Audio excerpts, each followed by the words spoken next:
नमस्कार दोस्तों, study with introvert में आपका स्वागत है।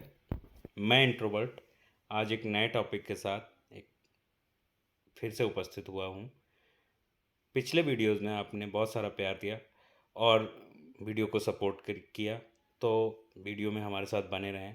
अगर आपने पहले वीडियो नहीं देखे हैं तो हमारी प्लेलिस्ट देखिए जाके, फिजिक्स और केमिस्ट्री की, जो आरआरबी के एग्ज़ाम्स के लिए बहुत ही महत्वपूर्ण है। इनसे रिलेटेड सारे टॉपिक्स प्रीवियस ईयर एग्ज़ाम्स में पूछे गए हैं और हम वही टॉपिक लेके आए हैं जिसमें कंप्लीट जो है आपको डिस्कशन देंगे, हम होल एक्सप्लेनेशन देंगे, ठीक है।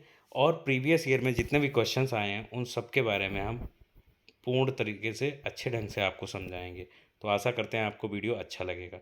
वीडियो अगर अच्छा लगे तो वीडियो को लाइक करें, चैनल को सब्सक्राइब करें और अपने दोस्तों के साथ शेयर करें। आज का टॉपिक है वैलेंसी, जिसमें chemical bonding, oxidation and reduction, ठीक है, संयोजकता और जो केमिकल बॉन्डिंग है, ठीक है। अब ऑक्सीकरण और अपचयन के बारे में हम समझते हैं, ठीक है। अच्छे से आपको समझ में आएगा, उम्मीद है आपको वीडियो अच्छा लगेगा, तो वीडियो में अंत तक बने रहें, ठीक है। अब हम समझते हैं सबसे पहले क्या है वैलेंसी यानी संयोजकता। तो रसायन विज्ञान में संयोजकता किसी तत्व के परमाणु की उस क्षमता को दर्शाती है जिसके द्वारा वह अन्य परमाणुओं के साथ जुड़ता है, ठीक है। वैलेंसी एक ऐसी क्षमता है जिसकी वजह से कोई परमाणु एक दूसरे परमाणु के साथ जुड़ जाता है। इसे किसी परमाणु के बाहरी कक्ष यानी आउटर शेल में उपस्थित इलेक्ट्रॉनों की संख्या के आधार पर नापा जाता है, जिनका उपयोग वह अन्य परमाणुओं के साथ संयोजन यानी बॉन्डिंग करता है, ठीक है। अब क्या है कि संयोजकता के जो प्रमुख बिंदु हैं उनके बारे में समझते हैं। संयोजकता की परिभाषा क्या है, हमने बताया था अभी इसका, कि किसी तत्व की संयोजकता उसकी उस क्षमता को दर्शाती है जिससे वह अन्य परमाणुओं के साथ बंध बना सकता है। सरल शब्दों में एक परमाणु द्वारा कितने अन्य परमाणुओं से बंध बनाना संभव है, यह उसका माप है। संयोजकता क्या है, उसकी माप है। एक परमाणु कितने अन्य परमाणुओं के साथ बॉन्ड बना सकता है, ये उसकी माप है, उसको कहते हैं वैलेंसी, ठीक है। अब वैलेंसी क्या होती है, कैसे मापी जाती है? तो एक तत्व की संयोजकता आमतौर पर उसके बाहरी कक्ष में उपस्थित इलेक्ट्रॉनों की संख्या पर निर्भर करती है, ठीक है। आदर्श रूप में एक तत्व स्थिरता यानी स्टेबिलिटी प्राप्त करने के लिए अपने बाहरी कक्ष को पूरा करना चाहता है, जो आमतौर पर 8 इलेक्ट्रॉनों के साथ होता है। इसको क्या कहते हैं, इसको ऑक्टेट नियम कहते हैं। मतलब ऑक्टेट नियम में क्या हो कि अपने इलेक्ट्रॉन जो है, मतलब कोई भी तत्व है अपनी बाहरी कक्षा में 8 इलेक्ट्रॉन चाहता है, ठीक है।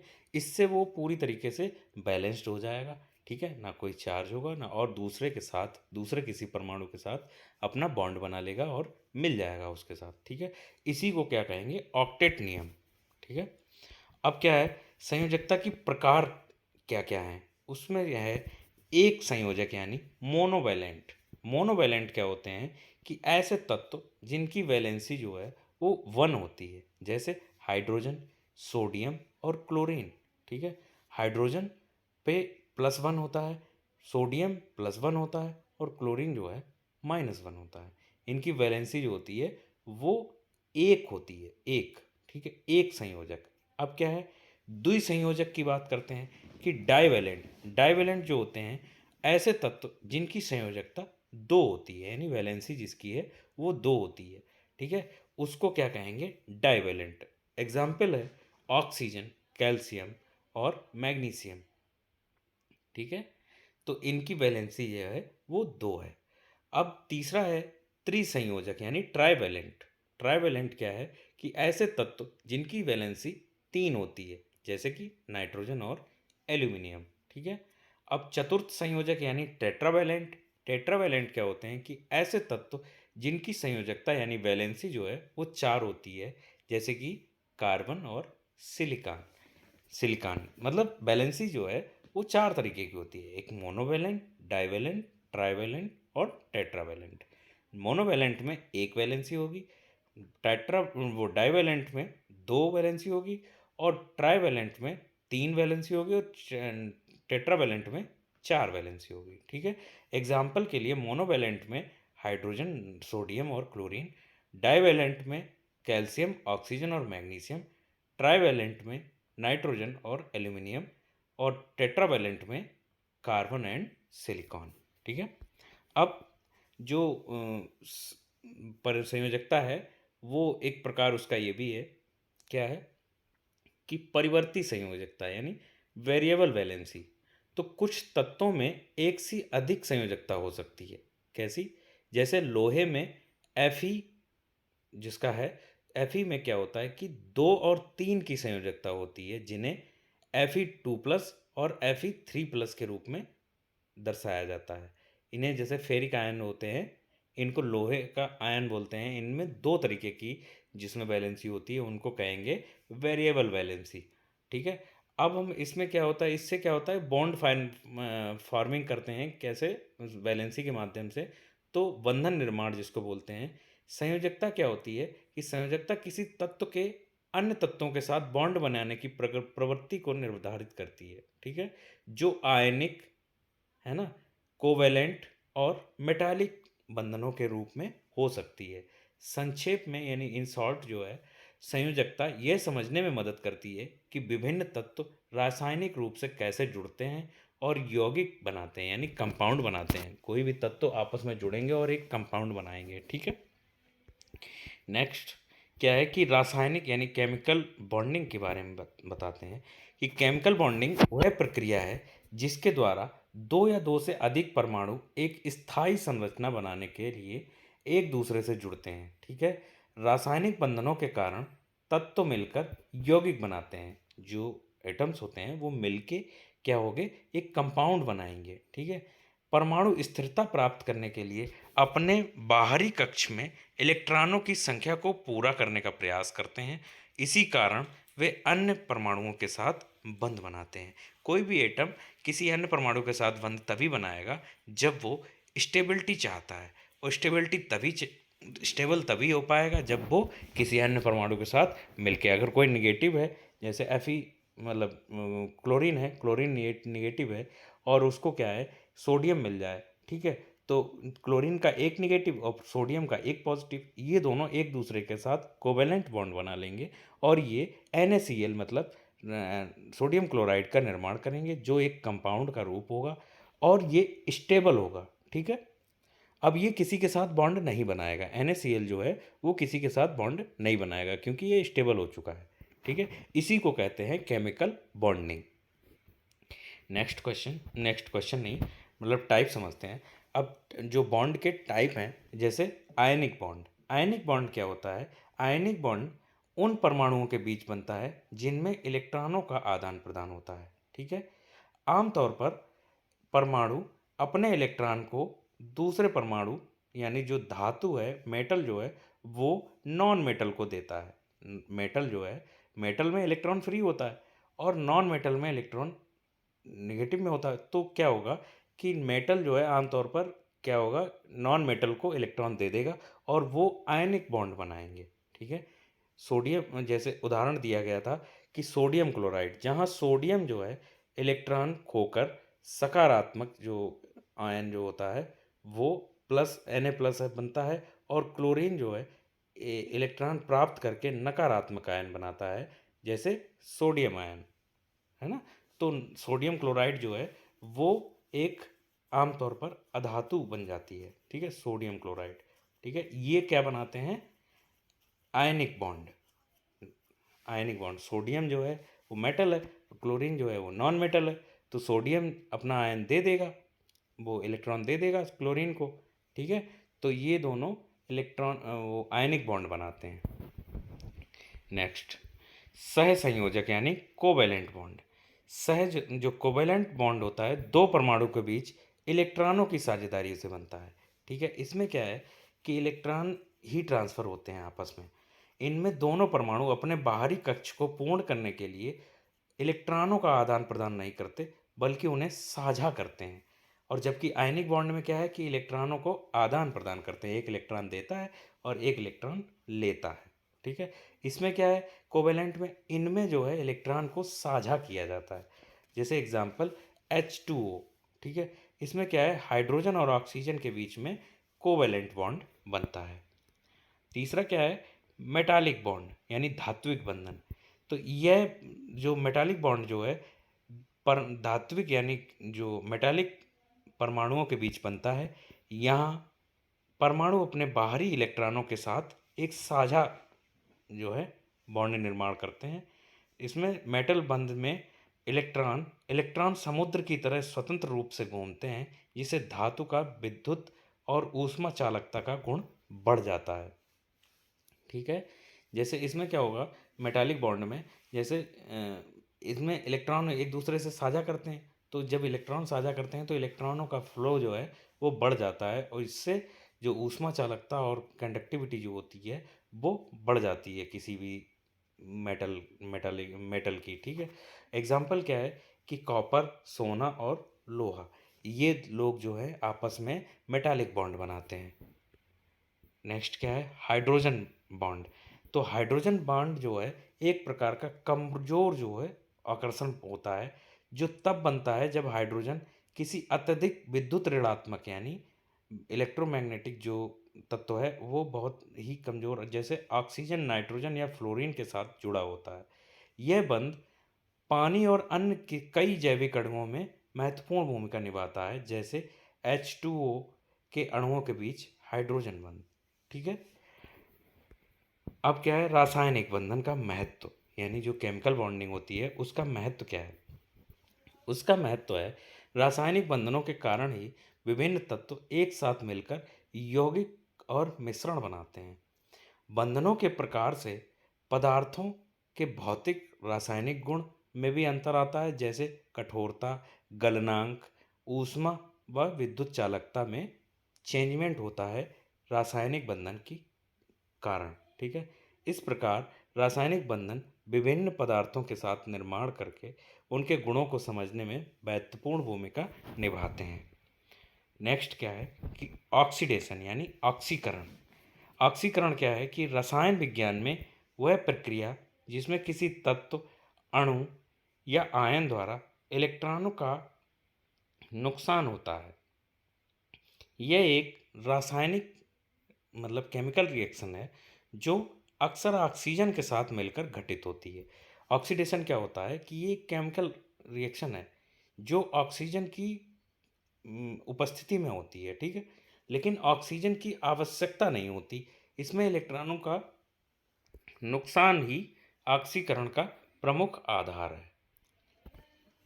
ऑक्सीडेशन जो है वो ऑक्सीजन के साथ मिलकर तो घटित होती है, लेकिन इसमें ऑक्सीजन की आवश्यकता नहीं होती है। ठीक है, इसमें क्या होता है कि इलेक्ट्रॉन का नुकसान हो जाता है, इसकी वजह से ऑक्सीडेशन होता है। ठीक है, अब ऑक्सीडेशन की परिभाषा तो अभी हमने समझी कि ऑक्सीडेशन वह प्रक्रिया है जिसमें किसी पदार्थ द्वारा इलेक्ट्रॉनों का नुकसान होता है, यानी इलेक्ट्रॉन लॉस होता है, जिसमें पदार्थ का ऑक्सीकरण हो जाता है। ठीक है, ऑक्सीकरण की सामान्य पहचान क्या है कि किसी तत्व या यौगिक में ऑक्सीजन का जुड़ना या हाइड्रोजन का हटना या इलेक्ट्रॉनों का हटना, ऐसे हम पता लगाते हैं कि इसका ऑक्सीडेशन हुआ है। ठीक है, ऑक्सीकरण की अवस्था क्या होती है कि रासायनिक यानी केमिकल रिएक्शनों में ऑक्सीकरण अवस्था वह संख्या होती है जो किसी तत्व के ऑक्सीकरण या अवकरण की सीमा को दर्शाती है। ऑक्सीकरण के दौरान यह अवस्था बढ़ जाती है। ठीक है, किसी भी जो तत्व या यौगिक में क्या है कि जब भी ऑक्सीडेशन होगा तो उसकी अवकरण जो ऑक्सीकरण अवस्था है उसमें अवकरण की जो सीमा होती है वो बढ़ जाती है। ठीक है, ऑक्सीकरण और अवकरण यानी रिडक्शन की बात कर रहा है, तो ऑक्सीकरण हमेशा अवकरण के साथ ही घटित होता है, जिसे रिडॉक्स रिएक्शन कहा जाता है। ठीक है, जब एक पदार्थ ऑक्सीकरण करता है तो वह दूसरे पदार्थ को अवकरण करता है, यानी खुद ऑक्सीकारक कहलाता है।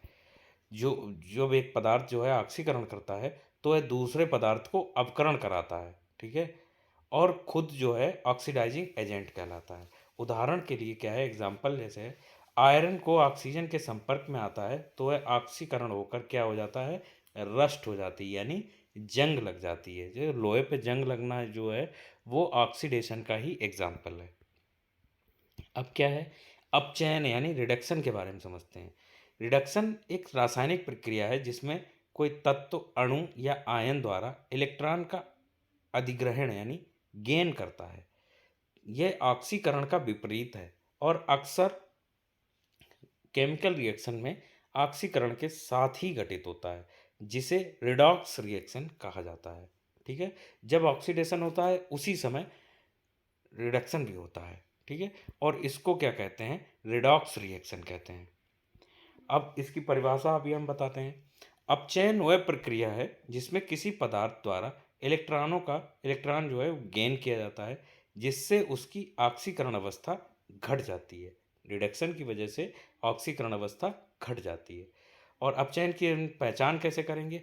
किसी पदार्थ में ऑक्सीजन का हटना, किसी पदार्थ में हाइड्रोजन का जुड़ना, किसी पदार्थ में इलेक्ट्रॉनों का जुड़ना। अगर किसी पदार्थ में इलेक्ट्रॉन अगर जुड़ रहे हैं तो उसमें रिडक्शन हो रहा है। अपचयन अवस्था, अपचयन अवस्था कौन सी होती है कि रासायनिक अभिक्रियाओं में अपचयन अवस्था उस सीमा को दर्शाती है जिसमें कोई पदार्थ अपचयन करता है। अपचयन में किसी पदार्थ की ऑक्सीकरण अवस्था कम हो जाती है। ठीक है, अपचयन और ऑक्सीकरण का संबंध क्या है? रिडक्शन और ऑक्सीडेशन का संबंध हम समझते हैं कि अपचयन हमेशा ऑक्सीकरण के साथ होता है। जब एक पदार्थ अपचयन करता है तो दूसरा पदार्थ ऑक्सीकरण करता है। ठीक है, अपचयन करने वाले पदार्थ अपचायक यानी रिड्यूसिंग एजेंट कहलाते हैं, क्योंकि ये दूसरे पदार्थ को अपचयन करता है। ठीक है, उदाहरण के लिए कॉपर ऑक्साइड यानी CuO और हाइड्रोजन की जब अभिक्रिया कराते हैं तो हाइड्रोजन अपचायक के रूप में काम करता है और कॉपर का अपचयन करता है। ठीक है, कॉपर का रिडक्शन होता है। अब क्या है, एग्जाम्पल समझते हैं। कॉपर ऑक्साइड का जो अपचयन है वो CuO प्लस हाइड्रोजन को अगर जोड़ेंगे तो कॉपर अलग हो जाएगा और H2O अलग हो जाएगा। यहाँ पे क्या है, हाइड्रोजन कॉपर ऑक्साइड का अपचयन कर तांबे में परिवर्तित कर देता है। ठीक है, H2O H2 जो है वाटर ऑक्सीजन के साथ रिएक्शन कर लेता है और वहाँ पे वाटर बनता है और वहाँ पे कॉपर क्या है, एकदम से अलग हो जाती है। ठीक है, क्लोरीन का आयनों में अपचयन Cl2 और प्लस जो है 2 नेगेटिव आयन अगर जोड़ देंगे तो वहाँ पे 2Cl बनेगा। यहाँ क्लोरीन आयनों में अपचयित हो जाता है। ठीक है, अब हम क्वेश्चंस के माध्यम से समझेंगे कि प्रीवियस ईयर एग्जाम्स में इससे रिलेटेड कौन कौन से क्वेश्चन आए हैं और जो क्वेश्चन बहुत ही इंपॉर्टेंट क्वेश्चन है जो आने वाले एग्जाम्स के लिए भी हम उम्मीद करते हैं कि ये क्वेश्चन आ सकते हैं। ठीक है, निम्न में से वीडियो में अभी तक आपको वीडियो अच्छा लग रहा होगा। अगर वीडियो अच्छा लगे तो वीडियो को लाइक करें, चैनल को सब्सक्राइब करें, अपने दोस्तों के साथ शेयर करें। तो क्वेश्चन पढ़ते हैं कि निम्न में से किस तत्व में इलेक्ट्रॉन ग्रहण करने की प्रवृत्ति अपेक्षाकृत जो है वो अधिक होती है। चार ऑप्शन दिए गए हैं, इनमें इलेक्ट्रॉन जो है ग्रहण करने की, इलेक्ट्रॉन गेन करने की जो प्रवृत्ति है वो सबसे ज़्यादा होगी। किसकी ज़्यादा होगी? Option A oxygen, option B nitrogen, option C fluorine, option D carbon. ठीक है, तो ये चीज़ें जो है वो किससे करेगी कि कौन से ग्रुप में कौन सा एलिमेंट पाया जा रहा है। ठीक है, कोई भी एलिमेंट जो है अगर 18 ग्रुप में है वो अक्रिय हो जाता है। ठीक है, 18 ग्रुप वाला अक्रिय क्यों हो जाता है कि उसकी जो आउटर सेल होती है, आउटर सेल में 8 इलेक्ट्रॉन पूर्ण हो जाते हैं। उसे ऑक्टेट जो रिएक्शन होता है ऑक्टेव, उसमें कहते हैं ऑक्टेव रिएक्शन। ठीक है, अब 18वें ग्रुप में क्या हो जाता है कि अक्रिय गैसें आ जाती हैं। कौन सी? हीलियम, नियान, है ना, आर्गन, ये जो है अक्रिय गैसें हैं। अब उससे जो पहले वाला ग्रुप है वो सबसे ज़्यादा इलेक्ट्रॉन ग्रहण करने की उसकी जो नेगेटिव पावर जो होती है वो बहुत ज़्यादा एक्टिव होता है। ठीक है, जैसे कि फ्लोरीन। ठीक है, तो फ्लोरीन तत्व में इलेक्ट्रॉन ग्रहण करने की प्रवृत्ति अपेक्षाकृत अधिक होती है। फ्लोरीन को F से प्रदर्शित करते हैं। इसकी परमाणु संख्या जो है वो 9 है और फ्लोरीन को हैलोजन ग्रुप के रूप में वर्गीकृत किया जाता है। ये 17वें ग्रुप में पाया जाता है। यह आवर्त सारणी में सबसे अधिक विद्युत ऋणात्मक है। ठीक है, जो सबसे अधिक विद्युत ऋणात्मक होगा उसमें सबसे ज़्यादा जो है इलेक्ट्रॉन ग्रहण करने की क्षमता होगी। ठीक है, नेक्स्ट क्वेश्चन, निम्न में से किस तत्व की संयोजकता 3 है? ठीक है, option A carbon, option B aluminium, option C sulphur, option D magnesium.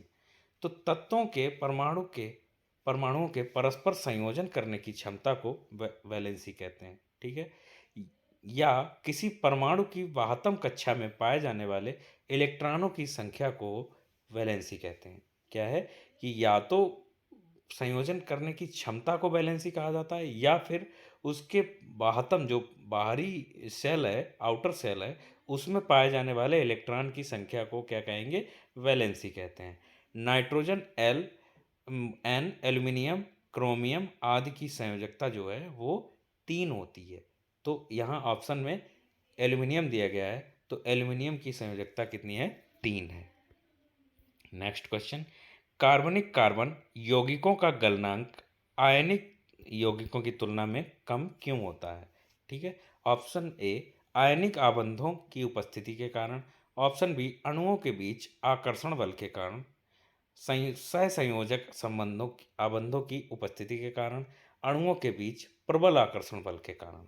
तो कार्बनिक कार्बन यौगिकों का गलनांक आयनिक यौगिकों की तुलना में कम होता है, क्योंकि इनके अणुओं के बीच आकर्षण बल जो है वो बहुत कम होता है, कमज़ोर होता है। इसलिए उन्हें बाधित करने में ज़्यादा ऊर्जा नहीं लगती है, और इस प्रकार कार्बनिक अणुओं में कम गलनांक और कम क्वथनांक होते हैं। ठीक है। नेक्स्ट क्वेश्चन, समूह 17 के तत्वों की संयोजकता कितनी होगी? तो option A 2, option B 1, option C 5, option D 8। देखिए, समूह 17 के बारे में अभी हम बता चुके हैं प्रीवियस क्वेश्चन में, कि जिसमें जो है वैलेंसी क्या होगी? एक निगेटिव रहती है। मतलब 17 वाला जो भी होता है वो तत्व है, वो अपनी आउटर सेल में 8 इलेक्ट्रॉन चाहता है। ठीक है। इसमें 17 वाले में क्या होगा? इसमें जो है इसकी आउटर सेल में 7 इलेक्ट्रॉन होते हैं। ठीक है। तो ये जो है निगेटिव आता है, और इसमें इलेक्ट्रॉन एक लेने की वो होती है, क्षमता क्षमता होती है। तो इसकी वैलेंसी 17 वाले की वैलेंसी होती है 1। क्यों? क्योंकि इसमें नेगेटिव आयन होता है, और इसको जो है एक आयन जो है उसको चाहिए होता है। जब उसको एक चाहिए तो वो क्या होगा कि अपने आउटर सेल में क्या करेगा? 8 इलेक्ट्रॉन कंप्लीट कर लेगा। तो इसकी वैलेंसी कितनी होगी? 1। वैलेंसी को 4 ही भाग में बांटते हैं। कैसे? क्या? जो हमने बताया था आपको कि मोनोवैलेंट, डाइवैलेंट, ट्राइवैलेंट और टेट्रावैलेंट। मतलब वैलेंसी 4 तक ही होती है, 1, 2, 3, 4। ठीक है। और जो मतलब जैसे 4 अगर हो गई तो 4 में वो कोवेलेंट मतलब 4 के साथ सहसंयोजक बॉन्ड बनाएगा। और अगर 1 है तो मोनोवैलेंट, 2 है तो डाइवैलेंट, 3 है तो ट्राइवैलेंट और 4 है तो टेट्रावैलेंट। ठीक है। 17 वाले जो होते हैं वो मोनोवैलेंट बनाते हैं। ठीक है। उनकी वैलेंसी होती है 1। ठीक है। अब क्या है? संयोजकता एक ऐसी संख्या है जो ये प्रदर्शित करता है कि जब कोई परमाणु कितने इलेक्ट्रॉन प्राप्त करता है, या कितने इलेक्ट्रॉन खोता है, या साझा करता है। जब वह अपने ही तत्व से ने जब वह अपने ही तत्व ने परमाणु से यह किसी अन्य तत्व के परमाणु से बंधन बनाता है, तो समूह 17 वाले तत्वों की संयोजकता 1 होती है। आवर्त सारणी के वर्ग 17 में कुल 5 तत्व हैं, जैसे फ्लोरीन, क्लोरीन, ब्रोमीन, आयोडीन और एस्टीन को सामान्यतः हैलोजन ग्रुप कहते हैं। हैलोजन परमाणु के परिवार के सभी तत्व जो हैं वो अधातु हैं। ठीक है। इसमें जो है नॉन मेटल पाए जाते हैं 17 ग्रुप में। आवर्त सारणी में सबसे अधिक अधिक जो है विद्युत ऋणात्मक तत्व जो है वो है फ्लोरीन। इसमें 1 निगेटिव चार्ज होता है, और ये 1 इलेक्ट्रॉन लेने की क्षमता रखता है। क्यों? ये सब सारे नॉन मेटल हैं। नॉन मेटल क्या होता है कि वो इलेक्ट्रॉन लेता है, और मेटल क्या होता है? इलेक्ट्रॉन देता है। जैसे कि सोडियम। सोडियम क्या है? परमाणु क्रमांक 11 है, और ये 11वें ग्रुप में पाया जाता है, दूसरे ग्रुप में पाया जाता है। ठीक है। Hydrogen, helium, lithium, beryllium, boron, carbon, nitrogen, oxygen, fluorine, neon, और फिर आएगा सोडियम। ठीक है। नेक्स्ट, सोडियम पे +1 का चार्ज रहता है, उसकी वैलेंसी 1 होती है। सहसंयोजी यानी कोवैलेंट यौगिक सामान्यतः निम्न में से कौन सा गुणधर्म प्रदर्शित नहीं करते हैं? तो ऑप्शन ए, ये विद्युत और ऊष्मा के कुचालक होते हैं। ऑप्शन बी, ये इलेक्ट्रॉनों की साझेदारी करते हैं।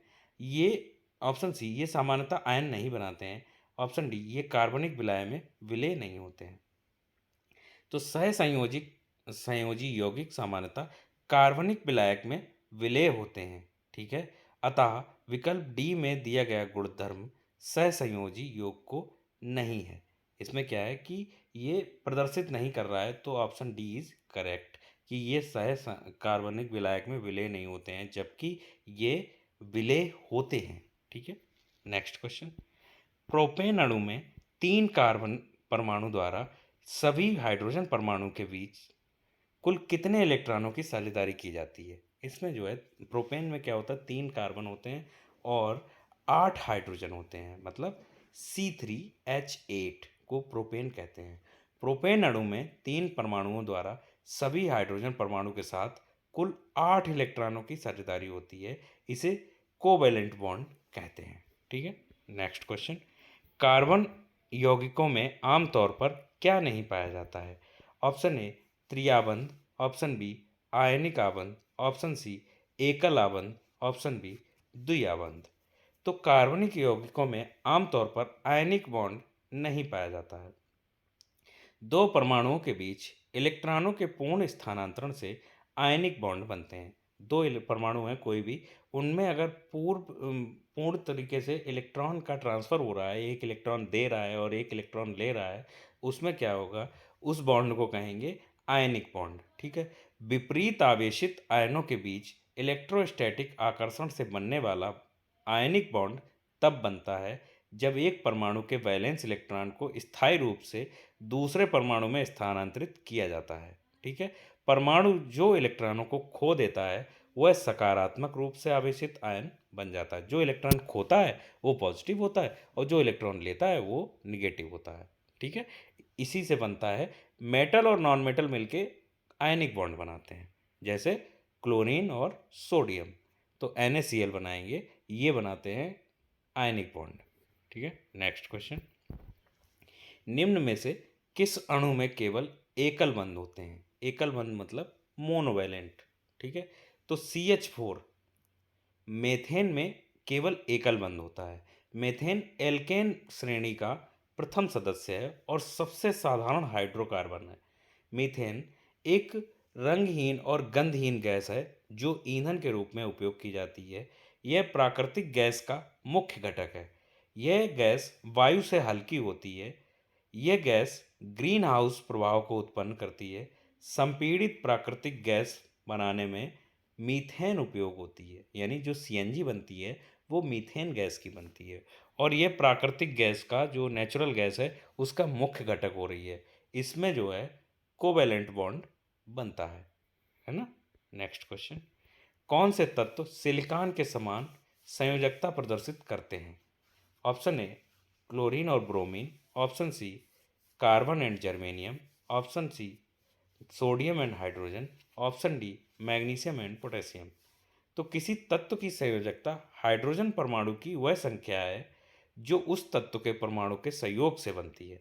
तो सिलिकॉन की संयोजकता 4 है तथा कार्बन और जर्मेनियम की सिलिकॉन के साथ समान संयोजकता रखते हैं। जिनकी वैलेंसी 4 होगी वही तो समान संयोजकता रखेंगे। तो कार्बन और जर्मेनियम की वैलेंसी जो है वो 4 होती है।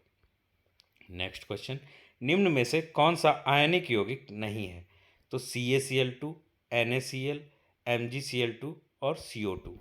तो वे रासायनिक यौगिक जिसमें आयन आयनिक आबंधों के साथ जुड़कर एक जालक संरचना का निर्माण करते हैं उन्हें आयनिक कंपाउंड कहा जाता है।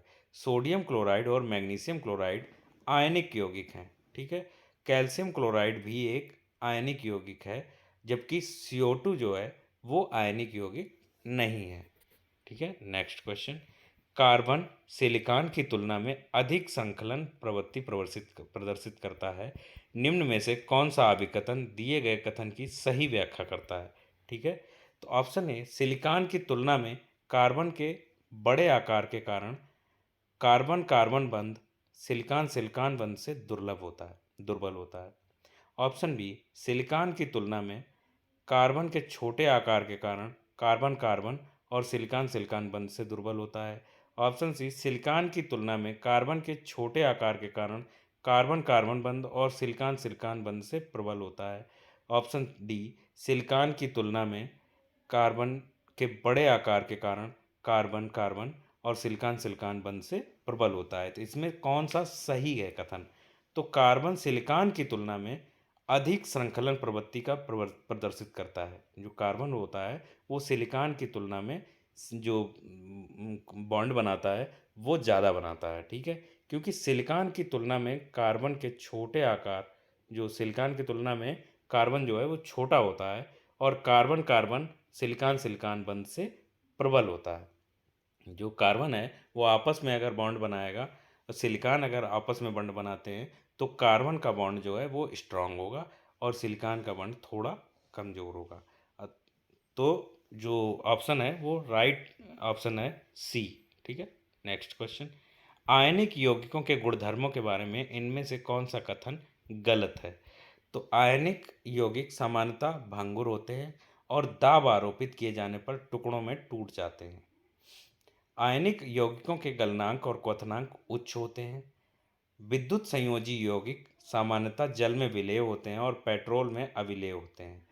धनात्मक और ऋणात्मक आयनों के बीच दुर्बल आकर्षण बल के कारण आयनिक यौगिक ठोस होते हैं।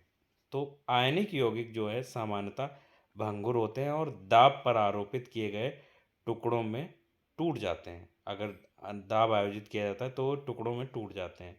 आयनिक यौगिकों के गलनांक जो है, गलनांक क्वथनांक उच्च होते हैं, और विद्युत संयोजी यौगिक सामान्यतः जल में विलेय होते हैं और पेट्रोल में अविलेय होते हैं। तो क्या है कि धनात्मक और ऋणात्मक आयनों के बीच दुर्बल आकर्षण बल लगने की वजह से आयनिक यौगिक ठोस होते हैं। ये ऑप्शन गलत है। नेक्स्ट क्वेश्चन, इनमें से कौन सा किसी परमाणु की संयोजकता के निर्धारण में निर्णायक भूमिका निभाता है? तो ऑप्शन ए, सबसे आंतरिक कोश में इलेक्ट्रॉन की संख्या। ऑप्शन बी, एल कोश में इलेक्ट्रॉनों की संख्या। ऑप्शन सी, वाहतम कोश में इलेक्ट्रॉनों की संख्या। ऑप्शन डी, के कोश में इलेक्ट्रॉनों की संख्या, ठीक है। तो तत्वों के परमाणुओं के परस्पर संयोजन की क्षमता को क्या कहते हैं? वैलेंसी। वाहतम कोश में इलेक्ट्रॉनों की संख्या किसी परमाणु की संयोजकता के निर्धारण में निर्णायक भूमिका निभाती है। जो आउटर सेल होती है वो उसमें इलेक्ट्रॉनों की संख्या जो है वही किसी परमाणु की वैलेंसी को निर्धारित करती है। जैसे सोडियम परमाणु एक इलेक्ट्रॉन को त्याग कर अक्रिय गैस नियान जैसे इलेक्ट्रॉनिक व्यवस्था को प्राप्त कर लेता है, ठीक है। तो राइट ऑप्शन इज सी, वाहतम कोश में इलेक्ट्रॉनों की संख्या। नेक्स्ट क्वेश्चन, बेंजीन में मौजूद द्विक आवंत यानी डाइवैलेंट जो आवंत की संख्या कितनी होती है? तो डाइवैलेंट द्विक आवंत में मतलब दो रह जाएगी, ठीक है। तो option A 4, option C B 3, option C 2, option D 6। तो बेंजीन में मौजूद द्विक आवंत की संख्या 3 होती है। बेंजीन का उपयोग एथिल बेंजीन और क्यूमीन आदि रसायनों के निर्माण में होता है। चूंकि बेंजीन जो है ऑक्टेन संख्या अधिक होती है, इसलिए पेट्रोल में कुछ प्रतिशत तक यह मिलाया जाता है। पेट्रोल में क्या मिलाया जाता है? बेंजीन, ठीक है। तो ऑप्शन बी इज करेक्ट कि द्विक आवंत की संख्या जो होती है वो 3 होती है। नेक्स्ट क्वेश्चन, इनमें से किस आयनिक यौगिक का क्वथनांक सर्वाधिक है? Option A calcium chloride, option A lithium chloride, option C magnesium chloride, option D sodium chloride. तो दिए गए विकल्प में कैल्शियम क्लोराइड आयनिक यौगिक का क्वथनांक जो है वो सर्वाधिक है। आयनिक यौगिकों के आयनों के मध्य मजबूत अंतर आयनिक आकर्षण बल होता है। इसे तोड़ने के लिए बहुत अधिक ऊर्जा की आवश्यकता होती है, इसलिए आयनिक यौगिकों को गलनांक और क्वथनांक जो है वो बहुत ज़्यादा होते हैं, ठीक है। तो right option is option A. तो CaCl2 की जो कैल्शियम क्लोराइड है उसका क्वथनांक जो है वो सर्वाधिक है। नेक्स्ट क्वेश्चन, इनमें से दो तत्वों में संयोजी इलेक्ट्रॉन की संख्या समान होती है?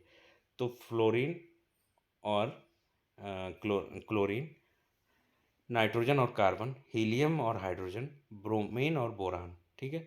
तो फ्लोरीन और क्लोरीन तत्वों में संयोजी इलेक्ट्रॉन की संख्या समान होती है।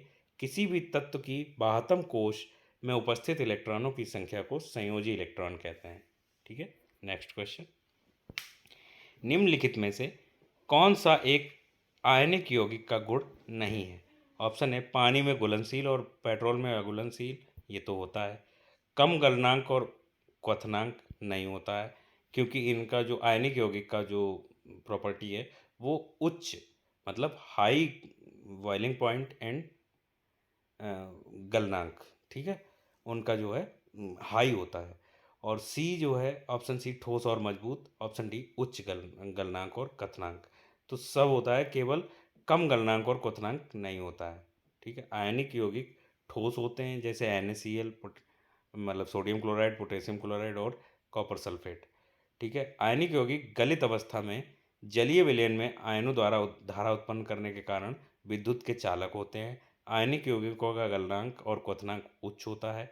आयनिक यौगिक पानी में घुलनशील और पेट्रोल में अघुलनशील होते हैं। नेक्स्ट क्वेश्चन, बेंजीन में अल्फा और पाई का जो आवंत की संख्या कितनी है, तो इसमें वो बता रहा है।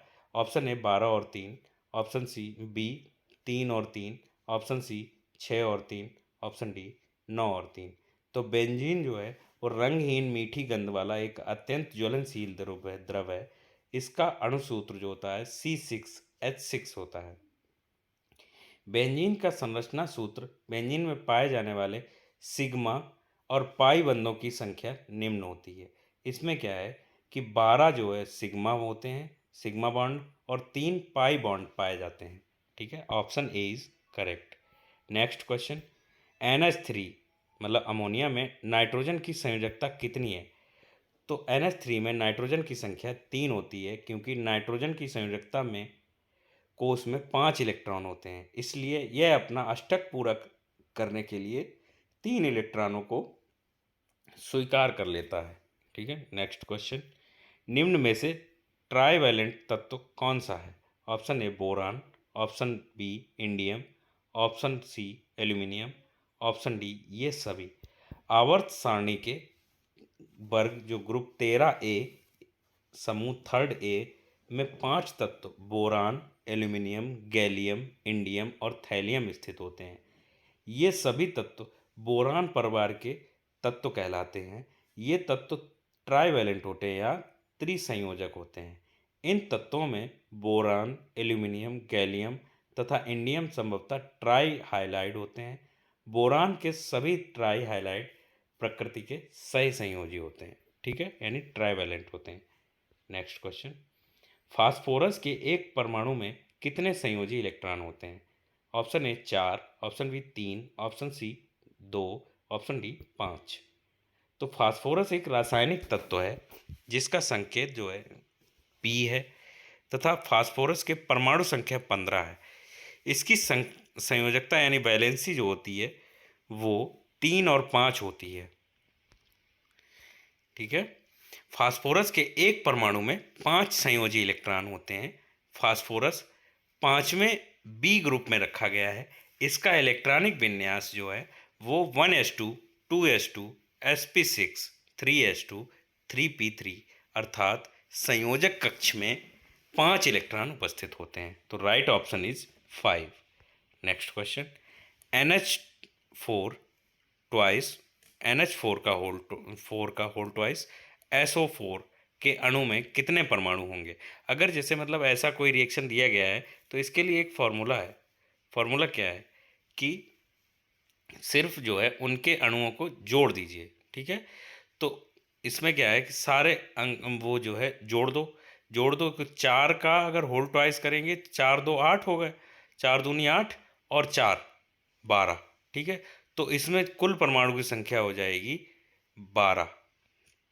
12 और कितना होगा, क्या होगा कि नाइट्रोजन के जो होते हैं वो 2 हैं और हाइड्रोजन के हैं वो 8 हो गए, ठीक है। और सल्फर का 1 हो गया और ऑक्सीजन के 4 हो गए। इन सबके अगर जोड़ देंगे तो हो जाएगा टोटल 15 जो परमाणु हैं इसमें आ जाएंगे 15, ठीक है। सभी के अगर परमाणु एक एक करके जोड़ देंगे तो हो जाएंगे टोटल 15।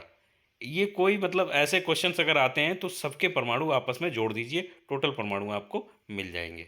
नेक्स्ट क्वेश्चन, यदि एल्यूमिनियम की संयोजकता 3 और ऑक्सीजन की 2 है तो एल्यूमिनियम ऑक्साइड का रासायनिक सूत्र, ठीक है, इसमें क्या पूछ रहा है, रासायनिक सूत्र पूछ रहा है। तो ऑप्शन ए AlO3+2 होल थ्राइस, ठीक है, AlO2, Al3O2 या Al2O3, ठीक है। तो ऑक्सीजन की वैलेंसी होती है वो है 2 और एल्यूमिनियम की वैलेंसी होती है वो 3। तो एल्यूमिनियम ऑक्साइड का सूत्र जो होता है वो बनेगा Al2O3, ठीक। ज्ञात है कि एल्यूमिनियम का परमाणु क्रमांक जो होता है वो होता है 13 और परमाणु भार जो होता है एटॉमिक मास जो है वो 26.98, ठीक है। एल्यूमिनियम पृथ्वी पर सर्वाधिक मात्रा में पाया जाने वाला धातु है। बॉक्साइट, कोरंडम, फेल्सपर आदि इसके प्रमुख अयस्क हैं। एल्यूमिनियम का नम वायु में संचारण होता है जिससे इस पर एल्यूमिनियम ऑक्साइड की कठोर परत चढ़ जाती है। अगर इसको नम वायु में रखेंगे तो इस पर क्या होगा कि एक एल्यूमिनियम ऑक्साइड की मतलब इसका ऑक्सीकरण हो जाता है और एल्यूमिनियम ऑक्साइड की कठोर परत इस पर चढ़ जाती है, ठीक है। अब क्या है, कार्बन डाइऑक्साइड, नेक्स्ट क्वेश्चन।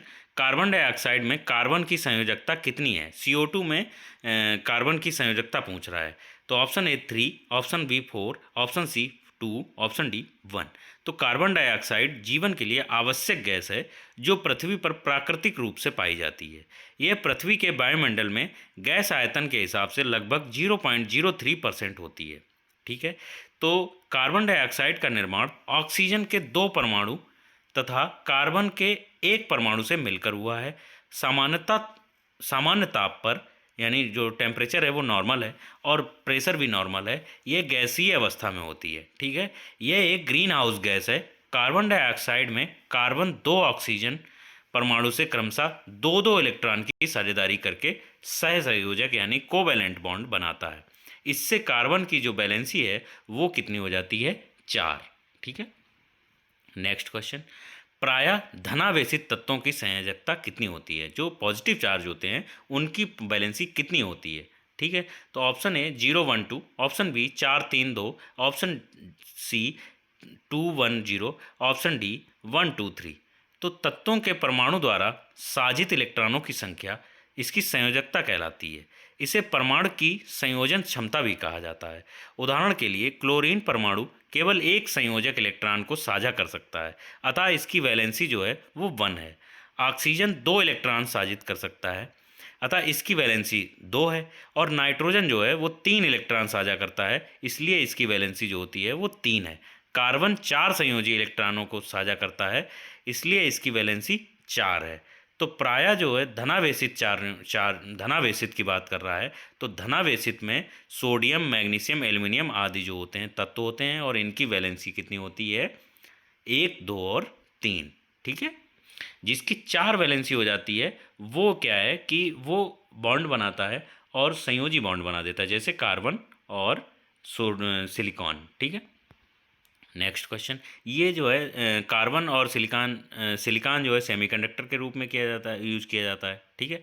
तो निम्न में से कौन सा विकल्प सहसंयोजिक यौगिक का गुण नहीं है?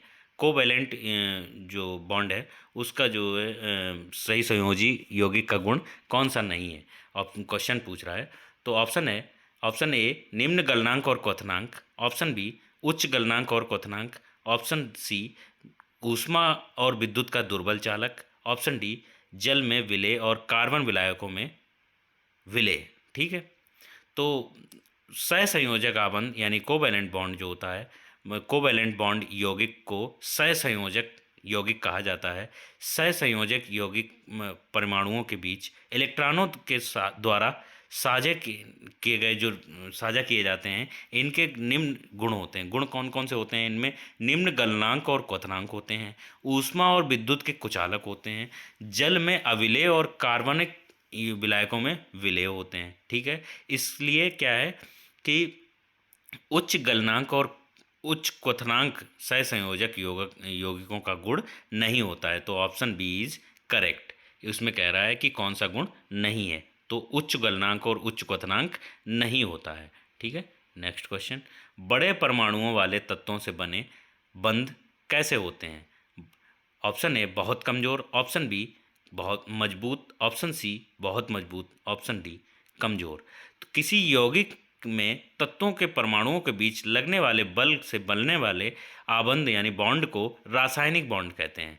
रासायनिक बॉन्ड जो है वो दो प्रकार के होते हैं, एक तो कार्बनिक वो आयनिक और एक होता है कोवैलेंट। तो कार्बन द्वारा प्रबल आबंध के निर्माण का निर्माण एक इसका छोटा आकार भी है, ठीक है। ये क्या करता है, कार्बन जो है बहुत छोटे आकार का होता है और ये बहुत ही मजबूत बॉन्ड बनाता है। इसके कारण इलेक्ट्रॉन के सहभागी युग्मों को नाभिक मजबूती से पकड़े रहता है। बड़े परमाणु वाले तत्वों से बने आबंध तुलना में अत्यंत दुर्बल होते हैं, ठीक है। इनमें क्या है कि बहुत ही बड़े परमाणु वाले तत्व जो होते हैं उनमें जो बॉन्ड बनते हैं वो जो होते हैं बहुत कमज़ोर होते हैं, ठीक है। तो option A is correct. Next question, सहसंयोजक मतलब कोवेलेंट बॉन्ड दो परमाणुओं के बीच इलेक्ट्रॉनों की साझेदारी के परिणाम स्वरूप निर्मित होते हैं ताकि दोनों पूरी तरह से कौन से कोष को प्राप्त कर सकें। ऑप्शन ए वाहतम, ऑप्शन बी उचित, ऑप्शन बी सी सबसे आंतरिक, ऑप्शन डी केंद्रीय। जब दो परमाणुओं के बीच इलेक्ट्रॉनों की साझेदारी के फलस्वरूप रासायनिक बंधन बनता है तो उसे क्या कहते हैं, उसे सहसंयोजक बंधन कहते हैं।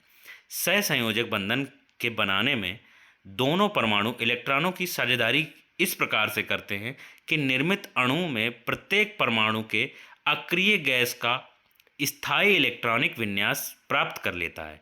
इससे दोनों परमाणु पूरी तरीके से बाहतम कोष को प्राप्त कर लेते हैं। बाहतम मतलब जो बाहरी कक्षा में 8 इलेक्ट्रॉन हो जाएंगे, ठीक है। तो वो क्या है कि उस पूरी तरह से क्या हो गए, बाहरी जो बाह्य कोष होती है, आउटर सेल होती है, वो पूरी तरीके से भर जाती है, ठीक है।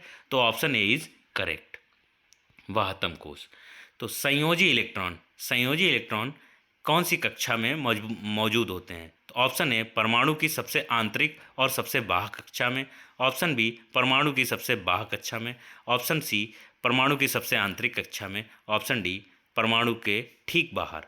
तो संयोजी जो इलेक्ट्रॉन है वो किसी भी तत्व की वाहतम कोष में यानी आउटर सेल में उपस्थित होते हैं और आउटर सेल में उपस्थित इलेक्ट्रॉनों की संख्या को संयोजी इलेक्ट्रॉन कहते हैं, ठीक है। तो ऑक्सीजन जैसे एग्जाम्पल दे रहे हैं, ऑक्सीजन 6, ऑक्सीजन का एटॉमिक नंबर जो होता है वो 6 होता है। उसकी जो है 2 सेल्स होती हैं, ठीक है। उसमें दो, एक में 4 होते हैं, एक में 2 होते हैं। तो आउटर सेल में इसके 4 इलेक्ट्रॉन पाए जाते हैं। सोडियम की बात करते हैं, सोडियम का एटॉमिक नंबर 11 होता है। इसमें क्या है कि पहले 2 फिर 8 फिर 1, तो इसकी आउटर सेल में कितने 1 इलेक्ट्रॉन होता है, ठीक है। तो संयोजी इलेक्ट्रॉन में जो है परमाणु की सबसे बाह्य कक्षा में मौजूद होते हैं, सबसे मतलब आउटर सेल में संयोजी इलेक्ट्रॉन मौजूद होता है, ठीक है। नेक्स्ट क्वेश्चन, निम्नलिखित में से कौन सा आयनिक यौगिक का एक गुणधर्म है, ठीक है। ऑप्शन ए इसका क्वथनांक एवं गलनांक उच्च होता है, ऑप्शन बी ये कठोर होता है और आसानी से नहीं टूटता, ऑप्शन सी यह ठोस अवस्था में विद्युत का सुचालन करता है, ऑप्शन डी ये मिट्टी के तेल और पेट्रोल जैसे विलायकों में घुलनशील होता है। तो आयनिक यौगिक जो है वो रासायनिक यौगिक होते हैं जैसे कि NaCl, ठीक है। इनके गुणधर्म निम्न प्रकार के होते हैं, कौन कौन से, ठोस होता है, कठोर होता है और भंगर होते हैं, ठीक है। इनका हाई जो है क्वथनांक और गलनांक होता है, जल में घुलनशील होते हैं तथा कार्बनिक विलायकों में अघुलनशील होते हैं। आयनिक यौगिक जलीय विलयन तथा विद्युत का सुचालक करते हैं।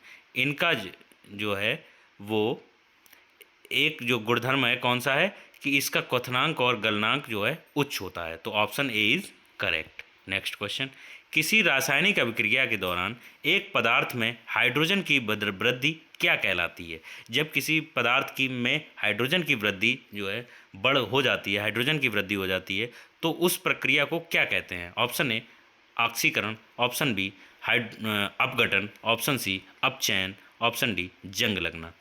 तो किसी रासायनिक प्रक्रिया के दौरान एक पदार्थ में हाइड्रोजन की वृद्धि जो है अपचयन कहलाती है। रासायनिक प्रक्रियाओं में निम्न प्राथमिक प्रकार हैं, कौन कौन सी प्रक्रियाएं होती हैं। एक तो है संयोजन प्रतिक्रिया, और एक होती है अपघटन प्रतिक्रिया, और होती है विस्थापन प्रतिक्रिया, और होती है दोहरी विस्थापन प्रतिक्रिया, और होती है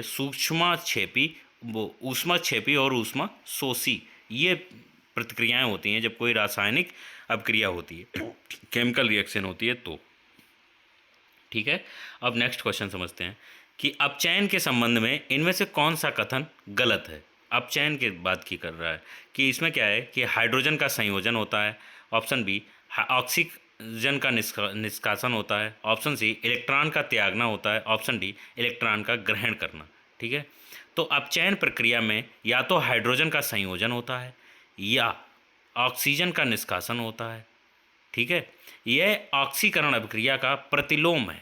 ठीक है, यह इस अभिक्रिया में इलेक्ट्रॉन ग्रहण किया जाता है, ना कि इसको त्यागा जाता है।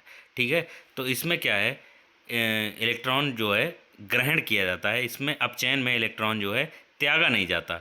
ठीक है, और इसके विपरीत क्या होती है, उपचयन। उपचयन अभिक्रिया में क्या होता है कि ऑक्सीजन की वृद्धि और हाइड्रोजन का लॉस होता है। तो right option is option C. इसमें इलेक्ट्रॉन त्यागना ही गलत है, अपचयन में इलेक्ट्रॉन को गेन किया जाता है। ठीक है, ना कि लॉस किया जाता है। ठीक, नेक्स्ट, आभूषणों के धूमिल होने के, जैसे आभूषण जो होते हैं सोने और चांदी के, जो गंदे हो जाते हैं एक समय के बाद, उनके धूमिल होने का एक उदाहरण कौन सा है, उदाहरण मतलब किस कारण हो जाते हैं।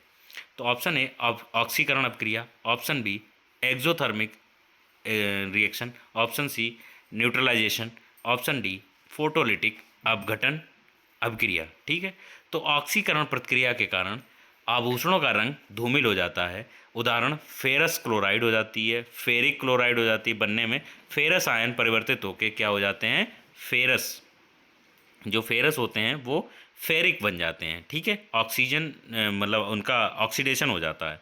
ठीक है, तो राइट ऑप्शन इज ऑक्सीकरण अभिक्रिया यानी ऑक्सीडेशन रिएक्शन। नेक्स्ट क्वेश्चन है, अपचयन के संबंध में इनमें से कौन सा क्वेश्चन मतलब कौन सा ऑप्शन जो है वो गलत है। ठीक है, इनमें से कौन सा ऑप्शन गलत है। तो अपचयन के बारे में बता रहा है कि ऑप्शन ए हाइड्रोजन का संयोजन, ऑप्शन बी ऑक्सीजन का निष्कासन, ऑप्शन सी इलेक्ट्रॉन त्यागना, ऑप्शन डी इलेक्ट्रॉन ग्रहण करना।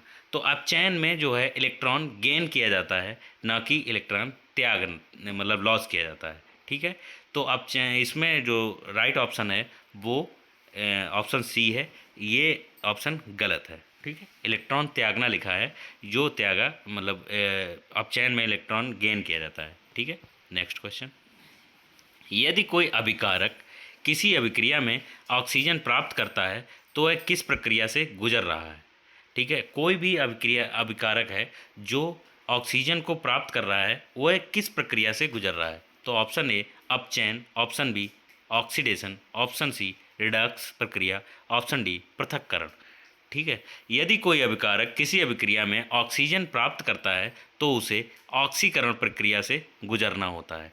किसी पदार्थ में से हाइड्रोजन या किसी धन विद्युत तत्व का निकलना ऑक्सीकरण कहलाता है। इस प्रक्रिया में इलेक्ट्रॉन का लॉस होता है या इलेक्ट्रॉन का त्याग किया जाता है। तो राइट ऑप्शन इज बी ऑक्सीकरण। ठीक है, नेक्स्ट क्वेश्चन, कौन सी प्रक्रिया द्वारा सल्फर के से सल्फाइड आयन का निर्माण होता है, कौन सी प्रक्रिया के द्वारा। ठीक है, ऑप्शन ए विहाइड्रोजनीकरण, ऑप्शन बी संयोजन, ऑप्शन सी ऑक्सीकरण, ऑप्शन डी अपचयन। किसी पदार्थ में ऑक्सीजन या ऋण विद्युतीय तत्व के निष्कासन या हाइड्रोजन जो है धन विद्युतीय तत्व के समावेश को अपचयन कहा जाता है। ठीक है, ऑक्सीजन को निकलना है ना, या हाइड्रोजन का जुड़ना अपचयन में आता है। अपचयन की प्रक्रिया द्वारा सल्फर से सल्फाइड आयन का निर्माण होता है। अपचयन अभिक्रिया का उदाहरण जो है वो मर्क्यूरिक ऑक्साइड से ऑक्सीजन का निष्कासन। ठीक है, तो HgO एस से रिएक्शन करा रहे हैं सम हीट पे, तो इसमें क्या है कि मरकरी निकल रही है और ऑक्सीजन निकल रही है। ठीक है, तो राइट ऑप्शन इज अपचयन। ठीक है, रिडक्शन। ठीक है, नेक्स्ट क्वेश्चन, यदि कोई पदार्थ अभिक्रिया के दौरान ऑक्सीजन ग्रहण करता है तो उसे क्या कहा जाता है। ऑप्शन ए उदासीनीकृत, ऑप्शन बी विघटित, ऑप्शन सी ऑक्सीकृत, ऑप्शन डी अपचयित। तो अभिक्रिया के दौरान पदार्थ द्वारा ऑक्सीजन को ग्रहण करना अथवा इलेक्ट्रॉनों को त्यागना ऑक्सीकरण कहलाता है। यदि कोई पदार्थ अभिक्रिया के दौरान ऑक्सीजन ग्रहण करता है तो उसे ऑक्सीडेशन कहा जाता है। ठीक है, नेक्स्ट क्वेश्चन, जिंक से जिंक आयन का निर्माण करके क्या किसके कारण होता है? जिंक से जिंक आयन का निर्माण किसके कारण होता है? ऑप्शन ए जल अपघटन, ऑप्शन बी अपचयन, ऑप्शन सी संयोजन अभिक्रिया, ऑप्शन डी ऑक्सीकरण। ठीक है, तो जिंक से जिंक आयन का निर्माण ऑक्सीकरण के कारण होता है। ऑक्सीकरण क्या होता है कि ऑक्सीकरण वह रासायनिक प्रक्रिया है जिसमें तत्व व यौगिक अभिक्रिया के फलस्वरूप इलेक्ट्रॉनों का त्याग करते हैं। नेक्स्ट क्वेश्चन, रेडॉक्स रिएक्शन की बात कर रहा है। रेडॉक्स रिएक्शन वह अभिक्रिया है जिसमें ऑप्शन ए ऑक्सीकरण और अपचयन एक साथ होता है, ऑप्शन बी केवल अपचयन होता है, ऑप्शन सी केवल ऑक्सीडेशन होता है, ऑप्शन डी ना तो ऑक्सीकरण होता है और ना ही अपचयन होता है। तो रेडॉक्स अपक्रिया वह अपक्रिया है जिसमें ऑक्सीडेशन और रिडक्शन एक साथ होता है। इसे ऑक्सीकरण अपचयन अपक्रिया भी कहते हैं। ऑक्सीडेशन रिडक्शन दोनों एक साथ जिसमें होते हैं उसे रेडॉक्स रिएक्शन कहते हैं। एग्जाम्पल है जिंक का हाइड्रोक्लोरिक एसिड्स के साथ रिएक्शन करा रहे हैं तो जिंक क्लोराइड बन रहा है और हाइड्रोजन गैस निकल रही है। ठीक है, अब एक रिएक्शन दी गई है कि SnCl2 प्लस HgCl2, ठीक है, इसका रिएक्शन करके HgCl2 प्लस जो Cl4 है वो निकला। इसमें क्या है, इसमें क्या हो रहा है? ऑप्शन सी ए है, जो HgCl2 ऑक्सीडाइज हो रहा है, SnCl2 ऑक्सीडाइज हो रहा है, HgCl2 ऑक्सीडाइज हो रहा है या SnCl2 अपचयित हो रहा है। तो जब दो अलग अलग यौगिकों में ऑक्सीकरण और अपचयन होते हैं तो ऐसी अपक्रियाएं क्या कहलाती हैं? रेडॉक्स अपक्रियाएं, रेडॉक्स रिएक्शन कहलाती हैं। ठीक है, इसमें क्या है कि SnCl2 ऑक्सीडाइज हो रहा है, ठीक है, और जो Hg है वो क्या है, वो मरकरी का रिडक्शन हो रहा है। ठीक है, next question, H2O2 plus Cl2 का रिएक्शन करके 2HCl प्लस ऑक्सीजन गैस अपक्रिया में H2O2 जो है वो कौन से रूप में कार्य कर रहा है? ऑप्शन ए एक अम्ल के रूप में, ऑप्शन बी एक ऑक्सीकारक के रूप में, ऑप्शन डी एक रिड्यूसिंग एजेंट के रूप में या एक बेस के रूप में। तो H2O2 जो है वो एक रिड्यूसिंग एजेंट की भांति कार्य कर रहा है। रिड्यूसिंग एजेंट वे पदार्थ होते हैं जो इलेक्ट्रॉन का त्याग करते हैं, और जबकि ऑक्सीडाइजिंग एजेंट वे पदार्थ होते हैं जो इलेक्ट्रॉन को गेन करते हैं। ठीक है, तो राइट ऑप्शन इज सी, एक रिड्यूसिंग एजेंट के रूप में H2O2 वर्क कर रहा है। नेक्स्ट क्वेश्चन, ऑक्सीकरण प्रक्रिया में निम्नलिखित में से क्या होता है? ऑक्सीकरण के बारे में पूछ रहा है, ऑक्सीडेशन के बारे में। तो ऑप्शन ए इलेक्ट्रॉन में वृद्धि होती है, ऑप्शन बी इलेक्ट्रॉन में कमी होती है, ऑप्शन सी प्रोटॉन में वृद्धि होती है, ऑप्शन डी या प्रोटॉन में कमी होती है। तो ऑक्सीडेशन प्रक्रिया में इलेक्ट्रॉन का लॉस किया जाता है, यानी इलेक्ट्रॉन का त्याग किया जाता है, इससे इलेक्ट्रॉन की कमी होती है। जबकि इलेक्ट्रॉन की ग्रहण करने की प्रक्रिया को रिडक्शन कहा जाता है या अपचयन कहा जाता है या अवकरण कहा जाता है। ठीक है, नेक्स्ट क्वेश्चन, निम्नलिखित एजेंटों में से कौन सा पेयजल की शुद्धिकरण यानी शोधन के लिए अच्छा है? ऑप्शन ए उत्प्रेरक यानी कैटेलिटिक एजेंट, ऑप्शन बी अपचायक यानी reducing agent, option C sterilising agent, option D oxidising agent. तो ऑक्सीडाइजिंग एजेंट पेयजल की शुद्धिकरण के लिए अच्छा है। इसे ब्लीचिंग पाउडर या ऑक्सीडाइजिंग एजेंट कहते हैं। इसका उपयोग रोगाणुनाशी यानी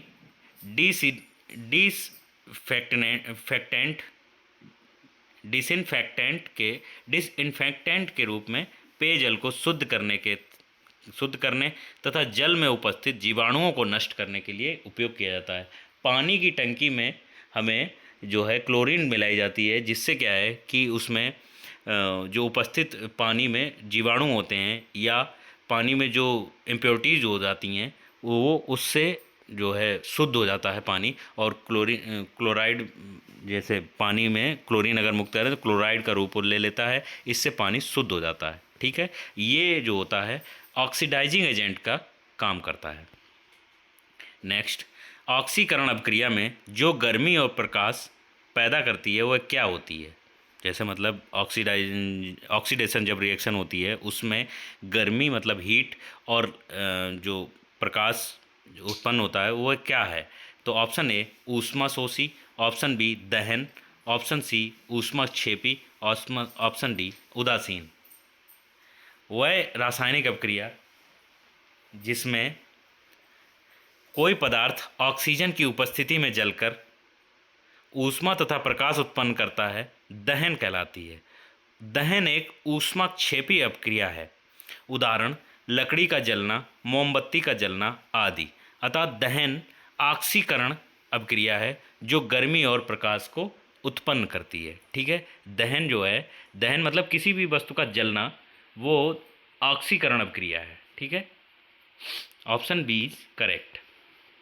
नेक्स्ट क्वेश्चन है कि कौन सी अभिक्रिया में ऑक्सीकरण और अपचयन दोनों एक साथ हो रहे हैं? ठीक है, तो ऑप्शन ए प्रतिस्थापन अभिक्रिया, ऑप्शन बी विस्थापन अभिक्रिया, ऑप्शन सी रिडॉक्स अभिक्रिया, ऑप्शन डी संयोजन अभिक्रिया। तो रिडॉक्स अभिक्रिया वह अभिक्रिया है जिसमें अभिकारक और ऑक्सीकरण होता है। ठीक है, इसमें जिसमें दूसरे अभिकारक का अपचयन होता है और एक का जो होता है ऑक्सीकरण होता है। ठीक है, एक इसमें जो दो एजेंट हैं इसमें एक का ऑक्सीडेशन होता है और एक का रिडक्शन होता है, वो कहलाती है रिडॉक्स रिएक्शन। जैसे कॉपर सल्फेट का जिंक के साथ अगर रिएक्शन कराएंगे तो जिंक सल्फेट बनेगी और कॉपर मुक्त हो जाएगा। तो उपरोक्त अभिक्रिया में क्या होता है कि जिंक सल्फेट में बदलती है तो उसका ऑक्सीडेशन होता है और कॉपर सल्फेट का कॉपर में रिडक्शन हो जाता है। ठीक है, नेक्स्ट क्वेश्चन, परमाणु की ऑक्सीकरण स्थिति क्या प्रदर्शित करती है? ऑप्शन ए उसकी रिक्तियां, ऑप्शन बी यौगिक का वास्तविक आवेश, ऑप्शन सी क्षति हुए इलेक्ट्रॉनों की संख्या, ऑप्शन डी प्राप्त इलेक्ट्रॉनों की संख्या। किसी भी परमाणु की ऑक्सीकरण संख्या यौगिक के वास्तविक आवेश को निर्धारित करती है, यौगिक के वास्तविक आवेश को निर्धारित करती है। ठीक है, अर्थात जिनकी परमाणु की संयोजकता होती है वही उसकी ऑक्सीकरण संख्या होती है। जैसे एग्जांपल है कि Na सोडियम का जो परमाणु क्रमांक यानी एटॉमिक नंबर है वो है 11। अब इसका इलेक्ट्रॉनिक विन्यास देखते हैं। इसका विन्यास जो है 1s2 2s2 2p6 या 3s1। तो इसकी संयोजकता क्या है? 1। ठीक है, सोडियम परमाणु की ऑक्सीकरण संख्या जो है वो होती है, ऑक्सीडेशन नंबर जो होता है वो होती है +1। ठीक है, जितनी इसकी वैलेंसी होगी वही उसकी जो ऑक्सीडेशन संख्या होगी। ठीक है, नेक्स्ट वीडियो में आज के लिए बस इतना ही। वीडियो को अंत तक देखने के लिए धन्यवाद। मिलते हैं एक नए टॉपिक के साथ। ठीक है, तब तक के लिए आपसे आज्ञा लेते हैं और वीडियो को लाइक करें। अगर वीडियो अच्छा लगा हो तो वीडियो को लाइक करें, चैनल को सब्सक्राइब करें और अपने दोस्तों के साथ शेयर करें। वीडियो को देखने के लिए बहुत बहुत धन्यवाद आपका। Thank you.